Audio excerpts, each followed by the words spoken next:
ನಮಸ್ಕಾರ. ಗುರುಗ್ರಹದ ಬದಲಾವಣೆ ಬಹಳಷ್ಟು ಜನ ಕೇಳ್ತಿರ್ತಾರೆ, ಸರ್ ನನಗೆ ಗುರು ಈ ಸಲ ಬದಲಾವಣೆ ನನಗೆ ಏನಾದ್ರೂ ಒಳ್ಳೇದಾಗತ್ತಾ ಅಂತ ಹೇಳಿ. ನೋಡಿ, ಕೆಲವು ವಿಚಾರಗಳನ್ನ ವೀಕ್ಷಕರು ಗಮನಿಸಬೇಕು. ಏನಂದ್ರೆ, ಚಂದ್ರ 2.5 ದಿನಗಳಿಗೆ, ಕೆಲವು ಗ್ರಹಗಳು ತಿಂಗಳುಗಳಿಗೆ, ಪ್ರತಿದಿನ ಗ್ರಹಗಳ ಬದಲಾವಣೆ ಡಿಗ್ರೀಸ್ ಅಲ್ಲಿ ಚೇಂಜಸ್ ಆಗ್ತಾನೆ ಇರುತ್ತೆ. ಗೋಚಾರದಲ್ಲಿ ಆಗುವ ಬದಲಾವಣೆಯಿಂದ ತುಂಬಾ ಚೇಂಜಸ್ ಏನು ಲೈಫಲ್ಲಿ ಆಗಲ್ಲ. ಪರಾಶರ ಮಹರ್ಷಿಗಳು ಹೇಳಿರೋ ವಿಧಾನ ಏನಂದ್ರೆ, ನಿಮ್ಮ ಜಾತಕದಲ್ಲಿ ನಡೀತಿರುವಂತ ದಶೆ ಅನ್ವಯ ಮಾಡಿ ಲೈಫಲ್ಲಿ ಘಟನೆಗಳೆಲ್ಲ ದಶೆ ಮೇಲೆ ಅವಲಂಬಿಸಿರುತ್ತೆ. ಗುರು ಬದಲಾವಣೆ ಆದ ತಕ್ಷಣ, ಶನಿ ಬದಲಾವಣೆ ಆದ ತಕ್ಷಣ ಯಾವ ಕಾರಣಕ್ಕೂ ನೀವು ಯೋಚನೆ ಮಾಡುವಂತದ್ದಾಗ್ಲಿ, ಏನೋ ಒಂದು ದೊಡ್ಡದ್ ನಡೀತೆ ಅನ್ಕೊಳ್ಳೋದು ಬಹಳ ತಪ್ಪು. ಬಹಳ ಜನ ಗುರುವಿನ ಒಂದು ಬದಲಾವಣೆಗೆ, ಅದೇ ತರದಲ್ಲಿ ಸಾಡೆ ಸಾತಿಗೆ ತುಂಬಾ ಇಂಪಾರ್ಟೆನ್ಸ್ ಕೊಡ್ತಾ ಇದ್ದಾರೆ. ಆದ್ರೆ ಜಾತಕದಲ್ಲಿರುವಂತ ದಶ ಪದ್ಧತಿಗೆ ಬಹಳ ಮಹತ್ವವಿದೆ. ಹಾಗಾಗಿ ಎರಡನೇದಾಗಿ ಬಂದು ಗುರುವಿನ ಬದಲಾವಣೆನ ನೋಡುವಾಗ ನಾಡಿ ಜ್ಯೋತಿಷದ ಒಂದು ಅನುಸಾರವಾಗಿ ಹೋಗ್ಬೇಕಾಗತ್ತೆ. ಎರಡನೇದಾಗಿ ನಮ್ಮ ಬರ್ತ್ ಟೈಮು, ಬರ್ತ್ ಡೇಟ್ಗಳು ಸರಿ ಇರಲ್ಲ.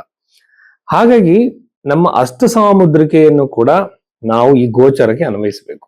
ಹೇಗೆ ಅಂದ್ರೆ, ನಿಮ್ಮ ಹಸ್ತದಲ್ಲಿರುವಂತಹ ಗುರುವಿನ ಸ್ಥಾನ, ಗುರುವಿನ ರೇಖೆಗಳು ಯಾವ ಏಜ್ ಅಲ್ಲಿ ಹೇಗಿದೆ ಅಂತ ನೋಡ್ಕೋಬೇಕು.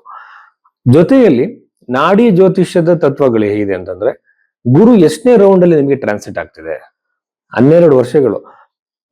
ನಮಗೆ ಒಂದು ರೌಂಡ್ ಬರೋದಕ್ಕೆ 12 ಇಯರ್ಸ್ ಆಗುತ್ತೆ.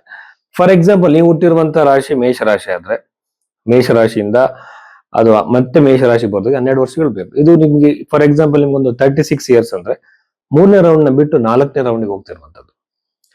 ಆ ರೌಂಡ್ಗಳು ಎರಡನೇದಾಗಿ ಬಂದು ದಶೆ, ಆಮೇಲೆ ಹಸ್ತರೇಖೆಗಳಿರುವಂತ ಗೆರೆಗಳು. ಇದನ್ನ ನೋಡಿ ಗುರುಗ್ರಹ ನಿಮಗೆ ಏನು ಕೊಡುತ್ತೆ ಅಂತ ಹೇಳ್ಬೋದು. ಸುಮ್ನೆ ಗುರು ಬದಲಾವಣೆ ಆಗ್ತಿದೆ, ಈ ರಾಶಿಗಳಿದ್ದು ಸರ್ ಮೀನ ರಾಶಿ ಬಹಳ ಒಳ್ಳೇದಂತ ಹೇಳಿದ್ರೆ ಹಾಗಲ್ಲ. ನಿಮ್ಮ ಲಗ್ನದಿಂದನೇ ನಿಮ್ಮ ಜ್ಯೋತಿಷ್ಯವನ್ನ ನೋಡ್ಬೇಕು. ರಾಶಿಯಲ್ಲಿ ಲಕ್ಷಾಂತರ ಜನ ಹುಟ್ಟಿರ್ತಾರೆ, ನಕ್ಷತ್ರದಲ್ಲಿ ಅದೇ ನಕ್ಷತ್ರ ಲಕ್ಷಾಂತರ ಜನ ಇರ್ತಾರೆ. ಲಗ್ನದಲ್ಲಿ ಡಿಗ್ರಿ ವೈಸು ಬಹಳ ಕಷ್ಟ, ಕಡಿಮೆ ಬರ್ತುಗಳಾಗಿರುತ್ತೆ. ಅದ್ರಲ್ಲಿ ಷಷ್ಠ್ಯಾಂಶ ಅಂತೆಲ್ಲ ಹೇಳ್ತಾರೆ. ಈಗ ವಿಚಾರ ಏನಂದ್ರೆ, ಕೇವಲ ಗುರುವಿನ ಗೋಚಾರರು ತಲೆ ಕೆಡಿಸ್ಕೊಳ್ಳುವಂತ ಅಗತ್ಯ ಇಲ್ಲ. ಆದ್ರೂ ಸಹ ನಾಡಿ ಜ್ಯೋತಿಷ್ಯದಲ್ಲಿ ಕೆಲವು ಇಂಪಾರ್ಟೆಂಟ್ ವಿಚಾರಗಳನ್ನ ಹೇಳಿದ್ದಾರೆ. ಹಾಗಂತೇಳಿ ಕಂಪ್ಲೀಟ್ ಎಲ್ಲ ಭವಿಷ್ಯ ಕೂಡ ಗುರುವಿನ ಬದಲಾವಣೆಯಿಂದ ಆಗಲ್ಲ. ಆ ಬಗ್ಗೆ ನಾವು ನೋಡಿದಾಗ ಯಾವ ತರದ ಪರಿಣಾಮಗಳು ಯಾವ ರಾಶಿಗಳ ಮೇಲಿರುತ್ತೆ ಅಂತ ಜನರಲ್ ಇಂಡಿಕೇಶನ್ಸ್ ಮಾತ್ರ ನಾವು ಮಾತಾಡೋಣ. ಸೊ ಆ ಬಗೆಯಲ್ಲಿ ಈ ಸಲ ನಾವು ರಾಶಿ ಫಲಗಳನ್ನ ನೋಡೋಣ. ವೃಶ್ಚಿಕ ರಾಶಿ 2026 ಜೂನ್ ತಿಂಗಳಿನಲ್ಲಿ ಈ ವೃಶ್ಚಿಕ ರಾಶಿಯಲ್ಲಿ ಜನಿಸಿದಂತವರಿಗೆ ಏನೆಲ್ಲ ಪಾಸಿಟಿವ್ ನೆಗೆಟಿವ್ ಇದೆ ಅಂತ ನೋಡೋದಾದ್ರೆ, ಗುರುಗ್ರಹದ ಬದಲಾವಣೆ, ಎಸ್ಪೆಷಲಿ ನಾವು ಗುರುಗ್ರಹದ ಇದನ್ನೇ ನೋಡ್ತಾ ಇದ್ವಿ, ಟ್ರಾನ್ಸಿಟ್ ನ. ಈ ಬಗೆಯಲ್ಲಿ ನೋಡಿದ್ರೆ ವೃಶ್ಚಿಕ ರಾಶಿಯಿಂದ ನವಮ ಭಾವ ಗುರುಗ್ರಹದ ಬದಲಾವಣೆ. ವೃಶ್ಚಿಕ ರಾಶಿಗೆ ಗುರುಗ್ರಹ ಬಹಳ ಯೋಗಕಾರಕ, second lord and the fifth lord ಅಂತ ಹೇಳಿ. ಈ ಗ್ರಹ ವೃಶ್ಚಿಕ ರಾಶಿನ ನೇರವಾಗಿ ನೋಡೋದ್ರಿಂದ ತುಂಬಾ ತರದ ಕಾಯಿಲೆಗಳಿಂದ ನೀವು ನರಳ್ತಾ ಇದ್ರೆ ಖಂಡಿತವಾಗ್ಲೂ ಸುಧಾರಣೆ ಆಗುತ್ತೆ ಆರೋಗ್ಯದಲ್ಲಿ.